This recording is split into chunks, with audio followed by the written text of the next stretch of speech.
Olá pessoal, dando continuidade à nossa aula de eletroquímica. Hoje nós iremos falar um pouquinho sobre força eletromotriz, potencial padrão de eletrodo e a equação de Nernst. Lembrando que nessa nossa aula é continuidade da anterior. Tá? Para dar continuidade, quando eu tenho uma pilha, eu tenho duas tendências. Primeiro, devo me recordar que existe dois polos, um positivo e um negativo.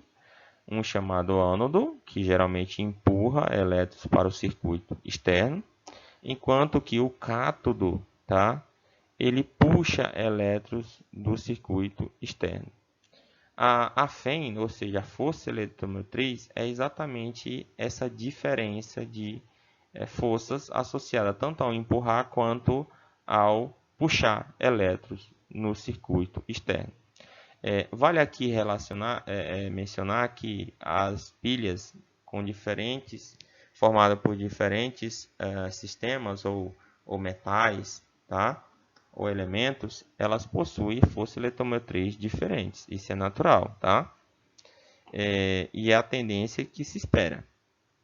Por exemplo, a pilha de zinco e cobre, ela possui uma força eletromotriz muito maior do que a pilha formada pelo cobre e pela prata. Na nossa bibliografia lá tem algumas informações a mais, que é o livro de Química Geral, Princípios de Química, do Peter Atkins e Loretta Jones, tá? Capítulo 13. E vocês podem ver com mais detalhe. As concentrações das soluções nessa situação, ela tem que ser a concentração padrão, ou seja, 1 mol por litro. Aqui tem mais uma vez uma reação subtrativa, nós já trabalhamos com ela lá na aula anterior, tá? Então, só para fins de ilustração. E a temperatura do sistema tem que ser a temperatura padrão, ou seja, 25 graus Celsius. Dando continuidade, nós, falando de eletrodo em geral, que geralmente é o que nos deparamos e precisamos, nós temos o eletrodo padrão de hidrogênio. Tá? Mas por que, na verdade, foi tomado ou houve a necessidade de tomar um eletrodo como padrão? Isso para medir o potencial absoluto de um eletrodo metálico, tá? Foi necessário adotar um eletrodo padrão. O eletrodo escolhido foi denominado eletrodo padrão de hidrogênio. Nesse sistema aqui usa-se o que? Usa-se um fio de platina esponjosa, tá? Aqui nesse sistema, ó, tá? Que tem a propriedade de reter o gás hidrogênio, de modo que forma-se uma película de hidrogênio sobre a platina, tá? Lembrando, aqui está indicada onde fica a placa esponjosa, o fio de platina, o gás hidrogênio que está aqui no centro desse tubo, tá? De vidro, e a solução abaixo é uma solução aquosa, em geral de ácido fúrico, ok? A reação que ocorre é essa aqui, ó, que é a formação de H+ no meio, aquoso, e o potencial desse sistema aí é tomado como igual a zero, ou seja, o potencial padrão. E todos os metais serão confrontados com esse eletrodo padrão, ou seja, com esse valor, ou melhor, com o potencial associado a ele. Lembrando, é tomada como zero, mas não necessariamente ele é igual a zero. Ok? Bem, seguindo adiante, temos aqui um sistema em que, uma pilha, na verdade, em que eu tenho um eletrodo padrão de hidrogênio, tá? E eu tenho o eletrodo de zinco, tá? O eletrodo padrão, como já mencionei anteriormente, ele tem o valor de potencial associado a zero, correto? Então, quando eu fecho o circuito, se eu colocar um voltímetro, que é o caso aqui, para esse sistema aqui eu vou observar esse valor, 0,76 volts. Como o eletrodo padrão de hidrogênio é assumido que o valor do potencial dele é igual a zero, então, nesse caso, o potencial padrão do eletrodo de zinco é igual a 0,76 volts. Percebem como facilita a determinação do potencial padrão de eletrodos metálicos tomando por base o eletrodo padrão de hidrogênio, isso porque é tomado que ele é igual a zero, então a reação que eu obtenho é essa aqui, que já é conhecida nossa, já trabalhamos nas aulas anteriores, e tem algumas questões que devemos observar também, tá? O zinco nesse sistema está funcionando como polo positivo, tá? Ou seja, ânodo. E o hidrogênio como polo positivo, ou seja, cátodo, tá? Então, o fluxo de elétrons sai do zinco, está indo para o hidrogênio. Tá? O hidrogênio tanto pode ceder elétrons como receber elétrons, a depender do tipo de pilha que nós estamos trabalhando. Bem, aqui tem uma tabela de potenciais padrões, tá? Potencial de redução, tá? Lembrando que eu estou tomando esse como exemplo, e quem está abaixo tem a tendência de oxidar ou receber elétrons, ou puxar elétrons de quem está acima. Ou seja, quanto maior o valor, no sentido de, nesse caso aqui, valores positivos, tá? Maior a sua força de puxar elétrons no sistema. Logo, ele vai ser o metal que está associado ele vai ser reduzido, enquanto que o que está acima, que estarão formando a pilha, será oxidado, tá ok? Então, lembrando, oxidação, redução, tá? Aqui quem está acima é ao contrário, tem tendência a oxidar, enfim. Observando, claro, o sentido da setinha aqui destacado nessa tabela. Essa tabela é muito útil e nós lançaremos mão dela constantemente, sobretudo como tivermos determinando diferente potencial padrão de pilhas ou células galvânicas. Okay? A espontaneidade da reação ela pode ser associada às diferenças de potencial padrão de uma pilha. Tá? Toda vez que ela for positiva, a reação no meio ocorre de maneira espontânea. Quando ele for negativo, a reação no meio ocorre de maneira não espontânea, ou seja, a necessidade de ser induzida, provocada. Nesse caso, por passagem de uma corrente elétrica. Todo eletrodo ou substância que está mais acima, ou seja, como nós já mencionamos na tabela anterior, age como redutor, dos quais estão mais abaixo e, portanto, sofre oxidação, tal como aqui exemplificado, lá naquela tabela, tá? O ferro está abaixo do zinco, então, nesse caso, o ferro é oxidante, o zinco é um redutor, tá? Nesse caso, ó, com a produção de zinco 2+, e a redução do ferro, tá? Lembrando que um metal redutor pode reduzir o cátion de um metal que está mais abaixo da tabela de potenciais lá citado, tá? Com os não metais, naturalmente, ocorre o contrário, né? Mais abaixo é que vai oxidar outro não metal que está localizado mais acima na tabela. E todo metal, tá, acima do hidrogênio na tabela consegue deslocá-lo de um ácido, tá? Ou seja, a questão de oxidar ou reduzir, a depender da posição na tabela, mas o mais importante é observar aqueles valores, tá? Padrões associados. Tratando-se de força eletromotriz, ou melhor agora, tratando que nada mais é do que a diferença de potencial de uma pilha em condições padrões, tá?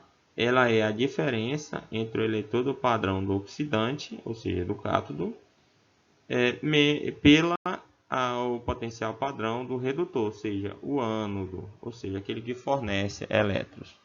Matematicamente, temos que essa diferença de potencial, ou seja, a força eletromotriz, é igual ao potencial padrão do oxidante menos o potencial padrão do redutor. A exemplo, tá? Abaixo tem a força eletromotriz, condição padrão de uma célula de dânio, ou melhor, de uma pilha de dânio, tá? De modo que nós temos mais uma vez o sistema com zinco e com cobre. Isso é velho conhecido, quem é um oxidante, quem é o redutor. Vamos observar mais especificamente essa situação. Nós geralmente escrevemos a reação de oxidação, tá? Só que quem tem a tendência de, ou seja, quem tem o menor potencial de oxidação, ele vai funcionar como redutor. Nesse caso, o zinco. Então, essa reação ela é invertida, tá? Comparativamente a considerando partindo da reação de redução, que é o que está sendo posto aqui em cima, tá? Então, o potencial aqui do cobre é muito maior do que o potencial do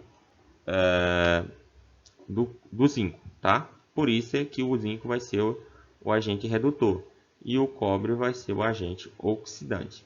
Bem, fazendo a reação somatória das duas semi-reações, você tem a reação global, que é essa aqui, ó, com a redução do cobre e a oxidação do zinco, com a produção da espécie zinco 2+, e a redução do cobre metálico.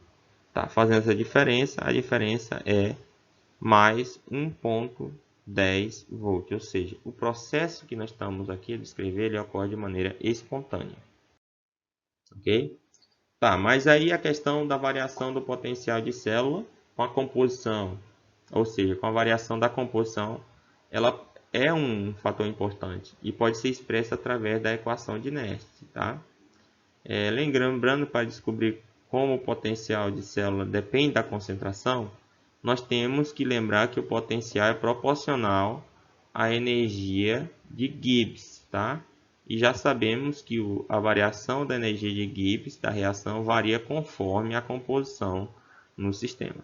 Nesse caso, eu posso associar que a variação da energia de Gibbs da reação é igual à variação de energia de Gibbs padrão do sistema mais RT ln de K. Lembrando que R é a constante dos gases ideais, T é a temperatura absoluta, ou seja, em Kelvin do sistema, e Q é o quociente da reação da célula, ou seja, eu estou considerando que o sistema não entrou em equilíbrio, ok? Ainda.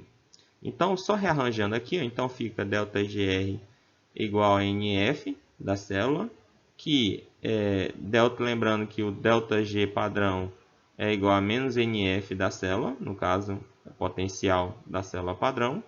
Conclui-se que eu posso escrever da seguinte maneira, ó. Menos NF da célula é igual ao menos NF padrão da célula mais RT ln de K. Agora, dividindo tudo isso por menos NF para obter a expressão da célula em termos de Q, tá? Dada abaixo. Então, essa é a minha equação de Nernst, que associa a variação do potencial da célula sendo igual ao potencial padrão da célula, tá? Menos RT dividido por NF. N, nesse caso, corresponde ao número de elétrons, ou o número de mols de elétron associado ao meio. E o F é a minha constante de Faraday, que tem um valor tabelado. Ok? Só para concluir aqui, aproximando da conclusão, é bom que a gente lembre os tipos de pilha que nós temos. Talvez a mais conhecida é a bateria automotiva, né? Que isso é formado por várias células da origem à bateria ou a pilha aqui tomada como exemplo.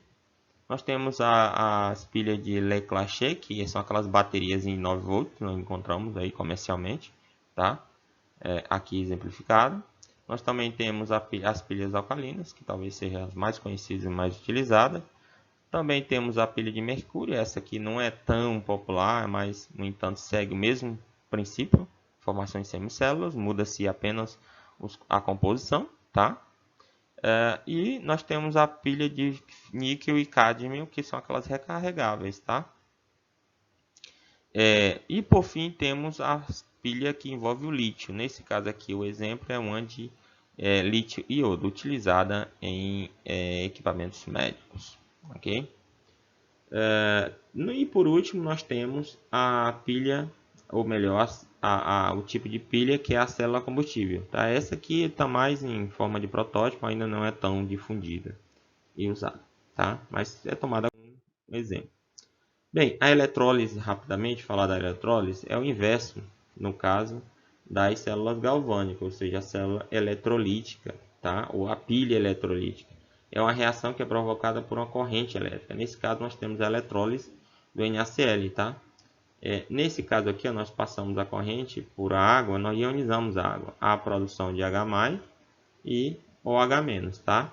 Nós temos o polo positivo, que o cloro- tem prioridade diante do OH-, tá? e eu provoco a seguinte reação aqui apresentada, ou seja, a redução do cloro lá do NaCl, tá? No cátodo, o polo negativo, o hidrogênio tem prioridade. E logo eu também tenho a possibilidade de gerar, ou seja, reduzir o hidrogênio formando o meu gás, tá? O meu gás H2, ok? Nós veremos com mais detalhes essas questões específicas sobre tudo com a realização de cálculos e demonstração, quanto pode ser depositado, eletrodepositado por uma corrente elétrica em uma célula eletrolítica, nos exercícios que nós retomaremos em sala. Ok? Até mais, gente.